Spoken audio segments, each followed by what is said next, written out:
You ever have one of those neighbors who seems to think your garden hose is public property? Well, meet Karen, the HOA's self-appointed queen of entitlement. For weeks, she kept swiping my hose.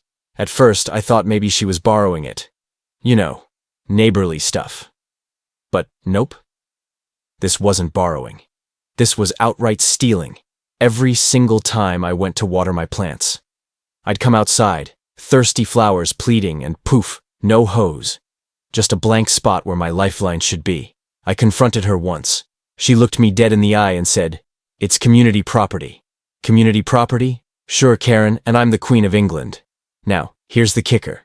This wasn't just about a hose. It was about control, pettiness, and an escalating turf war with the HOA's most notorious Karen.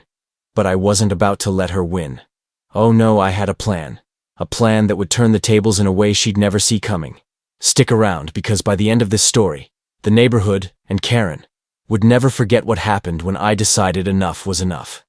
And trust me, it involves a sewage tank and a little poetic justice. It all started in our quaint suburban neighborhood, the kind with perfectly trimmed lawns, freshly painted fences, and an HOA that insists on reminding you how to live your life. I'm talking about strict rules, endless emails, and of course, Karen, the HOA's most fervent watchdog. Karen had a knack for finding problems where none existed. A crooked flower pot? She'd send an email. A leaf out of place? Another complaint. But the hose theft? That was next level. At first, I thought I was imagining things. Maybe I was leaving it out overnight, and some random kid stole it. But no.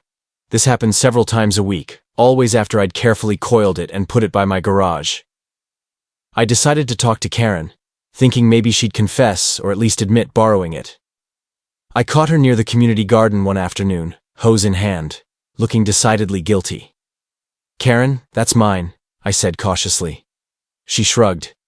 "Well, it's shared space, and frankly, your watering schedule is inconvenient." Inconvenient? What was that supposed to mean?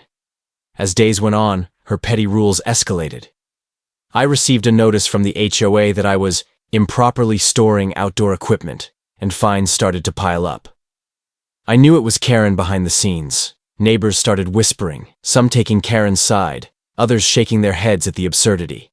The tension grew, the air thick with quiet judgment and silent warfare. One evening, I noticed the hose hooked up to the community fountain. That was just the beginning, I muttered, knowing things were about to get wild. From there, the madness skyrocketed. Karen wasn't just stealing my hose anymore. She was orchestrating full-on sabotage.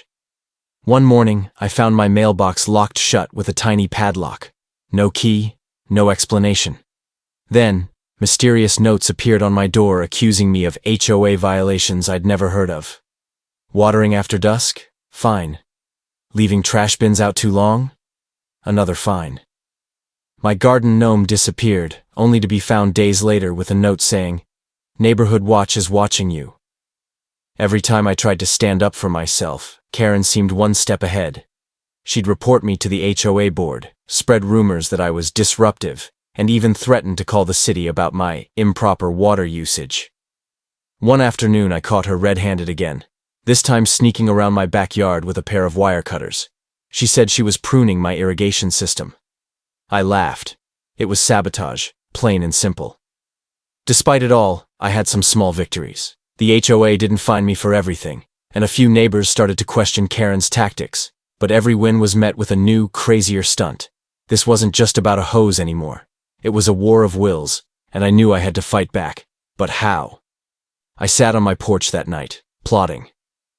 It's time to turn the tables, I told myself, and make sure Karen gets a taste of her own medicine. The plan was simple, but brilliant in its subtle cruelty. Since Karen kept stealing my hose, I'd give her something to hook it to, a sewage tank. Yes, a literal sewage tank behind my house.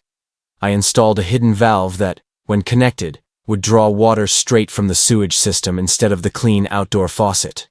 The hose would function normally at first. I imagined her surprise when she'd unwittingly water her plants with, well, let's just say, less than pleasant water. Before executing, I posted a small sign in my yard. HOA's garden hose, for Karen's use only. It was a sly wink to the neighborhood. The calm before the storm. Then, I waited. The first time Karen hooked up my hose, she didn't notice anything wrong. She went about her routine, watering her prize petunias. Hours later, she was at the HOA meeting looking furious, complaining about a strange smell coming from her plants. The cracks in her power started to show. Other neighbors raised eyebrows. Whispers of, maybe she went too far, began circulating. I didn't stop there. I quietly documented every ridiculous complaint, every petty fine she tried to throw at me, and shared it with the HOA board. The tide was turning. The day of reckoning came during the next HOA meeting. Karen stormed in, ready to accuse me of every violation imaginable. But I was prepared. I calmly presented my evidence, photos of her stealing my hose, the sabotage attempts, the absurd fines, and finally, the story of the sewage tank hose trick. The room was silent, then erupted in laughter.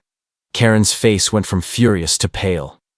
The HOA board sided with me unanimously, revoking Karen's privileges and ordering her to apologize publicly. As Karen stormed out, I said quietly, "Next time, maybe ask before borrowing. Or don't steal my hose." Neighbors clapped, some shook my hand, others just smiled. Justice had been served, slowly, smartly, and with a perfect touch of poetic irony. Looking back, I realized this wasn't just about a hose or even a difficult neighbor. It was about standing up to entitlement and reclaiming your space with dignity, and a bit of creativity. Karen taught me that sometimes the best way to fight petty injustice is with patience, clever planning, and a little humor. And yes, sometimes that means hooking your hose to a sewage tank. Because why not? So, what would you have done if you were me? Comment, "Justice served," if you enjoyed the story, or share your own neighbor battle below. Remember, it's not always about escalating fights, but knowing when and how to turn the tide in your favor. Thanks for watching. And if you ever lose your hose to a Karen, just smile. The comeback's coming. Drop a comment with your HOA horror story, and subscribe for more real stories that prove sometimes justice shows up with a badge.